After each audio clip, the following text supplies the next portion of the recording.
Mike Gillespie here in 3 News Now. We're going to take you live to a press conference that's happening to talk about and give an update on a man who was obviously shot overnight near Alice. We don't have a lot of details, and we're expecting to get those with you now. We are looking at some folks who represent the Jim Wells County Sheriff's Department, also DPS back there, and they're going to give us an idea of what happened. What we do know is apparently it began near or in Hebronville, moved through several areas with police chasing a suspect who had, as reports come in, had fired shots. Thank you all very much for being here. We want to check in on this now and take a listen. At approximately 1:10 a.m. this morning, Jim Wells County received a dispatch and request assistance for a vehicle in pursuit. Deputies with the Jim Hogg County Sheriff's Office initiated a pursuit in their county with an individual that had just committed a drive-by shooting in their county. Approximately 15 shots were fired at that location. The vehicle was in pursuit into Jim Wells County, and at the point, Jim Hogg, Duval police officers, and troopers from the Alice Jim Wells Sheriff's Office and DPS became involved. The suspect, a vehicle was spiked. The suspect's vehicle was spiked on 281, not on 281, but Highway 44 in Camp Street, here in Alice, Texas. The individual, the city of Alice, started a foot pursuit, continued through the various neighborhoods and businesses, including McDonald's, North Johnson parking lot, and the individual was armed with an MPA Mac 11 style weapon. Foot pursuit ended on Commerce and Industrial Boulevard when the subject raced a weapon towards the officers. Several shots were fired from DPS and APD and Jim Wells County deputies. Weapons and the suspect was neutralized. The suspect died at the scene. This investigation is still ongoing by the Texas Ranger, DPS, Jim Wells County, and Alice Police Department are all involved in the investigation, and this is where we're at right now. As for the Jim Wells County Sheriff's Office, the deputy who fired his weapon is a 16-year-old veteran of law enforcement, and he's been with our department for a year and a half. And this investigation still continues. Our concern was that the individual was armed at all times. Our concern was that the individual was an establishment on on 281 Johnson Street, armed, where there was people in that restaurant and workers. And the officers did what they had to do. The officers took action. The location where the incident occurred is a location where commercial work is done in different trucks and companies and tools where employees work 24/7. So that was a big concern for us. Again, the officers did what they had to do at this time.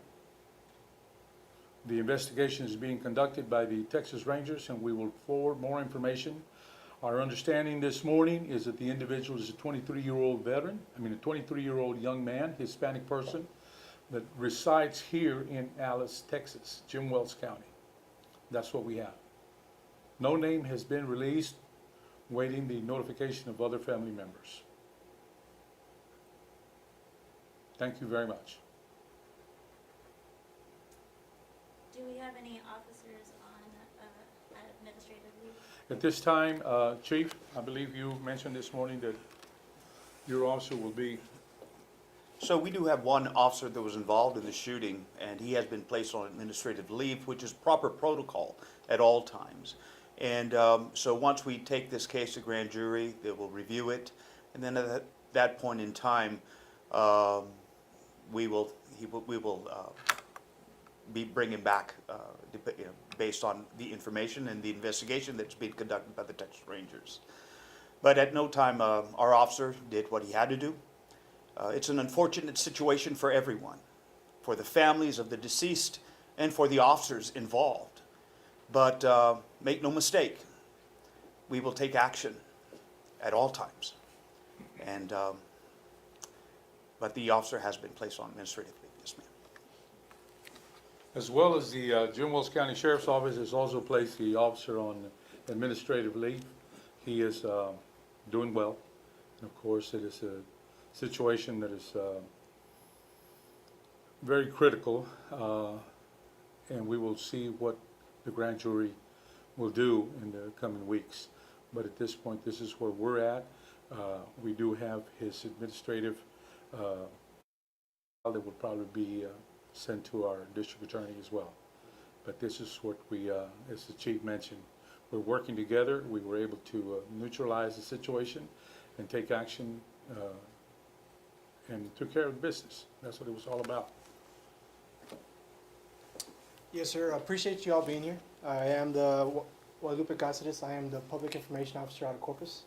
I just want to reiterate what the sheriff said, and obviously DPS was also involved in this situation. So what I'm going to highlight is what DPS did. So prior to the time that sheriff pulled out, 1:10 a.m.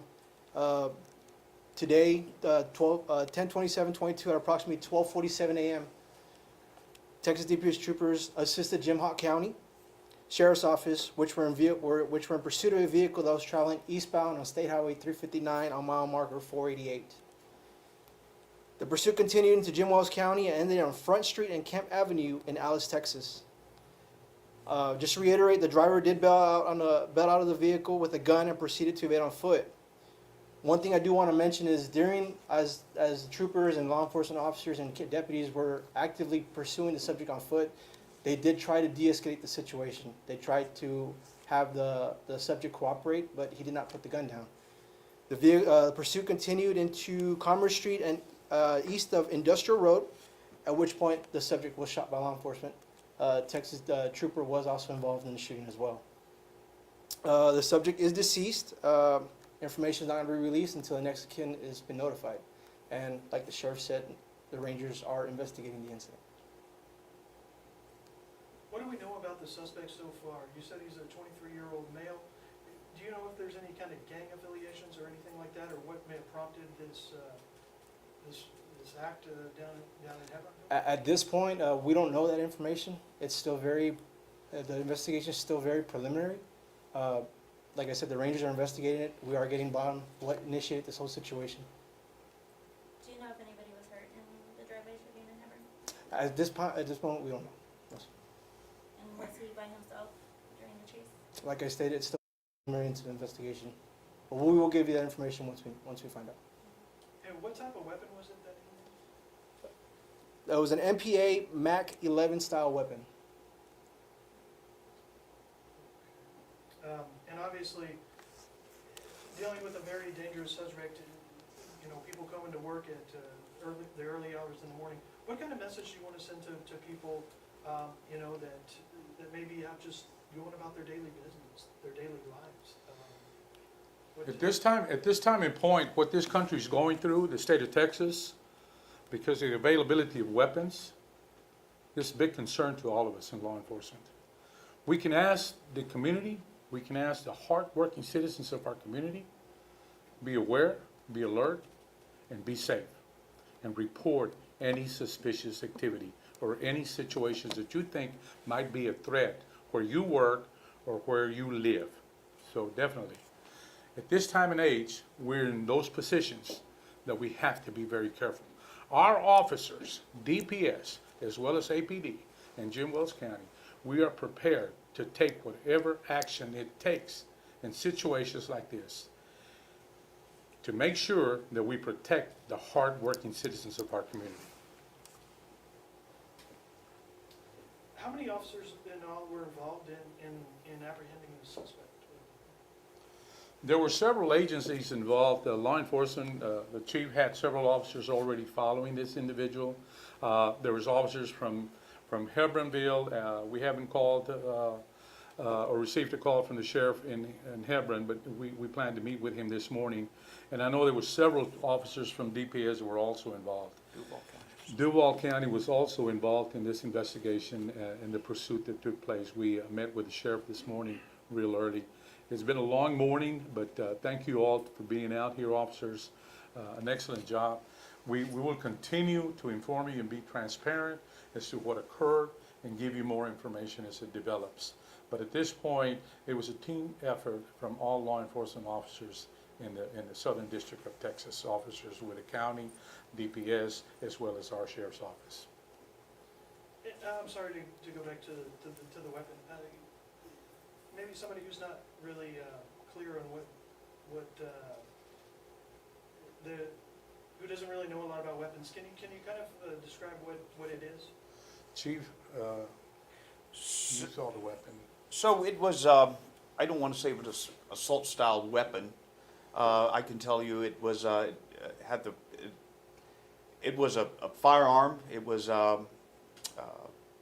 it appeared to be an Uzi at the time, right, when we saw it, in my view. But a weapon's a weapon, right? And it's a firearm. He could have easily killed one of our officers. He could have killed a trooper. He could have killed an APD officer. He could have killed somebody from the sheriff's department. So we took our action and we did what we felt was necessary within the law to protect ourselves and to protect everyone around us. One thing I would like to add is that, you heard from our trooper where he spoke about that we tried to negotiate with the individual. We walked behind this individual for over 2 miles, putting our lives at risk. We had no cover, but the officers continued to pursue him and tried vigilantly to stop it. And unfortunately, it didn't end that way. So with that, that's all I have to say today. Thank you. How fast did the chase go? How high were the speeds? At this point in time, we don't know. We just know that there was a pursuit. Once the investigation is completed, I'm sure we'll be able to clarify and we'll be able to have that information for you. But until then, we don't know numbers, and I apologize for that. But the spike strips were deployed, right? That is correct, sir.